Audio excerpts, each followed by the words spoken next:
the cheapest and best usage specific mod for your RE Himalayan 411. Let's get into it.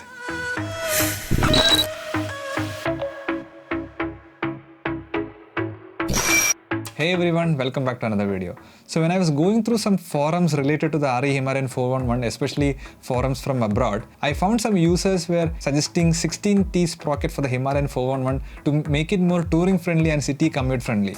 And since my use case scenario is primarily touring and city commute, I thought I'll give it a try. There are many options for 16T sprocket available in the market for Himalayan, ranging from 450 rupees all the way to 3000 rupees.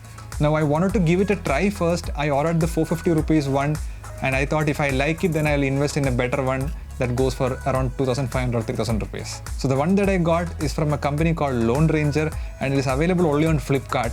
When I ordered it was around 450 rupees, but I think it is now available for around 350 rupees. I'll get into the pros and cons of this sprocket and I'll explain why I think this is the best usage specific mod for the Himalayan 411, especially for touring. The first pro is a tall gear ratios.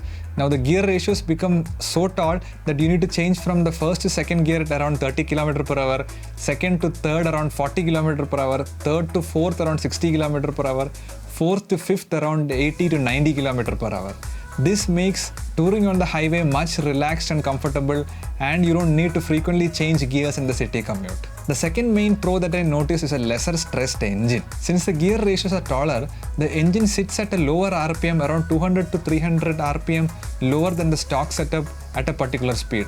For example, when I used to cruise at 120 km per hour, the tachometer needle sits right in 6000 RPM.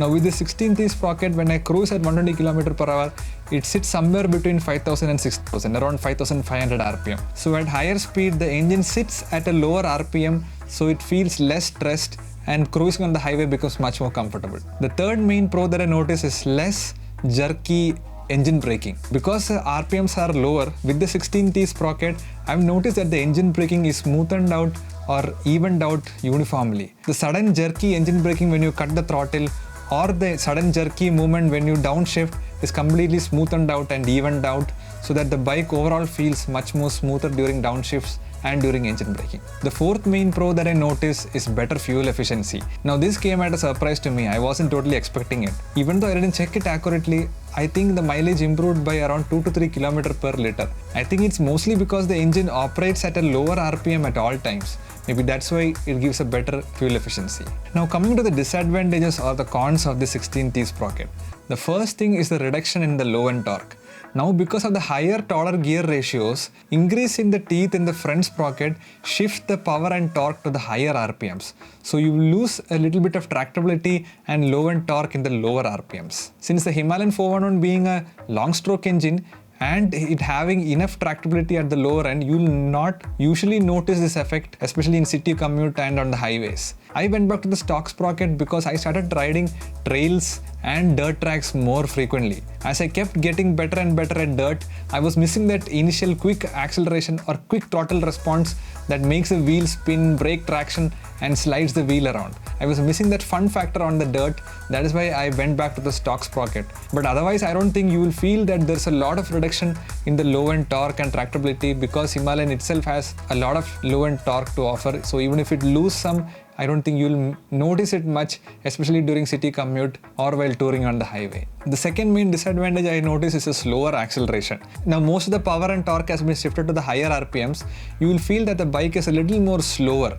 It takes a little more time to accelerate and reach the top speeds. But this loss of acceleration, you will make it up in a slight increase in the top speed and the overall relaxed, calm nature of the engine. Now who should get the 16T sprocket for the Himalayan 411?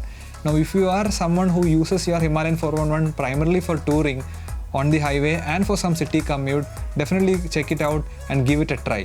You will find the engine to be a lot less stressed, calmer and much suitable for touring on the highway and for some city commute. But if you are somebody who's more into trail riding, off-road, dirt racing and all that stuff, I don't think this 16T front sprocket will suit you. You will need the low end tractability to its maximum for all the quick acceleration and all the low end torque to get you out of sticky situations. So I don't think this 16T sprocket will suit you. Definitely give it a try if you're more into touring and a little bit of city commute.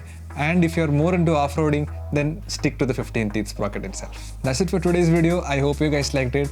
I hope you guys found some value in it. See you in the next one. Till then, take care. Bye-bye.